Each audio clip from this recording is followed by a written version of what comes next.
चलित मास 13 रु 27 तारिख पर्यंत 15 दिन धरी गजपति जिला पुलिस पक्षर पालन होउछि साइबर कवच पक्ष। यह अवसर में साइबर ठक माने विभिन्न बैंक गुड़िक मूल्य म्यूल अकाउंट खोली निजे ठकई करिथिबा अर्थ को कारबार करुथिबा तथ्य पुलिस हाथ में लगी।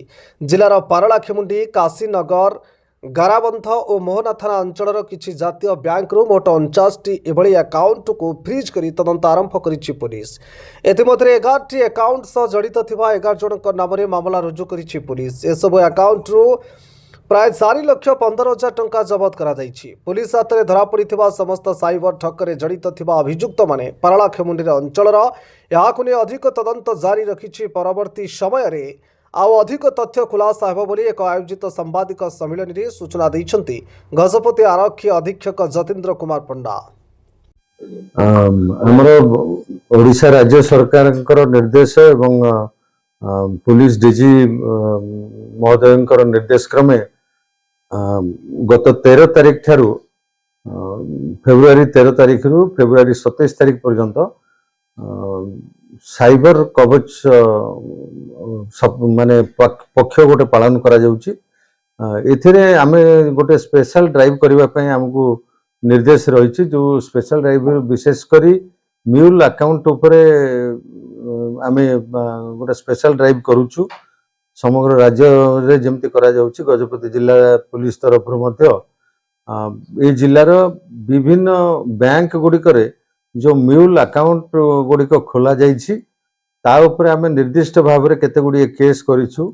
पारलाखेमुंडी मोहना काशीनगर आर उदयगिरी गाराबंध ये सब थाना अंचल रे थिबा किछि बैंक रे किछि म्यूल अकाउंट खोला जाइथिबार खबर आमर हस्तगत होइछि। यार उपरे आमे तदंत करी वर्तमान सुधा आमे देखिबाकू पाइलु जे आम जिल्ला रे प्राय 49टी एभली बैंक खाता खोला जाइछि जो थे कौन साइबर क्राइम रो टंका पैसा ट्रांजैक्शन होइथिबार नजर नजर को आसीछि।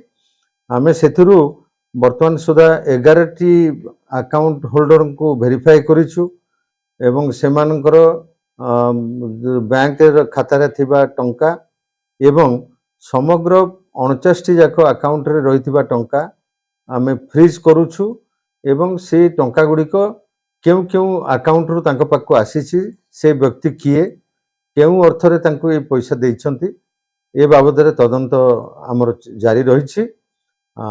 एबे सुधा से जो 11 जन व्यक्ति को आमे थाना को आनी तांको सहित पचरा उचरा कला परे तांको विरुद्ध रे कार्यानुष्ठान नौछु एवं सेमानंकु जेहेतु अपराध रे 7 वर्ष रु कम सजा रहिछि तेबे आईन रो विधि व्यवस्था अनुसार सेमानंकु नोटिस देई आमे थाना रु छाड़ीछु।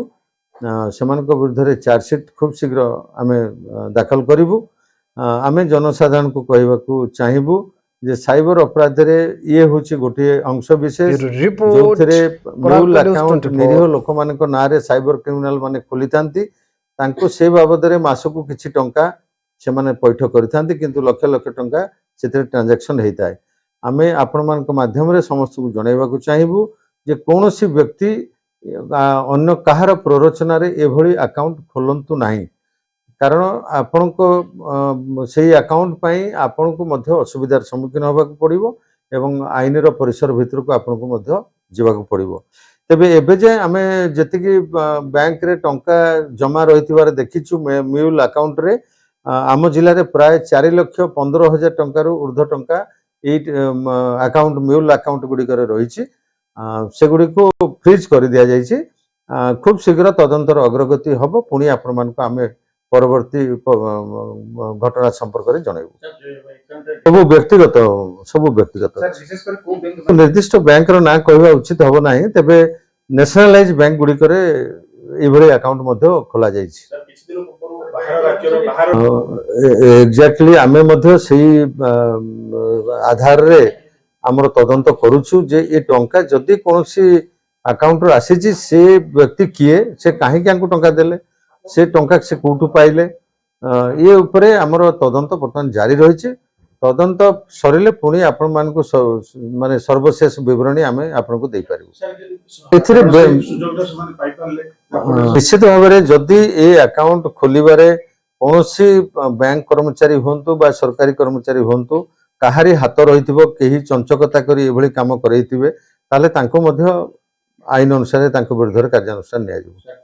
ଦେଖନ୍ତୁ ଆମେ ଆକାଉଣ୍ଟ ଗୋଟିଏ ଆକାଉଣ୍ଟ ପାଇଁ ଗୋଟେ କେସ୍ କରୁନାହୁଁ।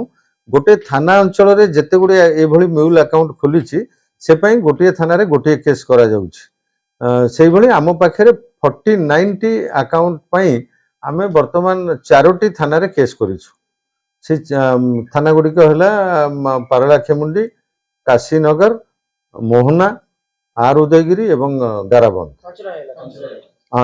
5टी थाना मध्यरु आर उदयगिरी जो अकाउंट गुड़िक थिला आम पाखे जो सूचना थिला से आधार रे आमे बैंक रे वेरीफाई करके जानलु जे से भली कोनोसी अकाउंट से बैंक रे नाही, से अकाउंट नंबर गुड़ी को भूल अछि। Gajapati जिलारो Prabhat Kumar पात्रंक report, Konark news 24।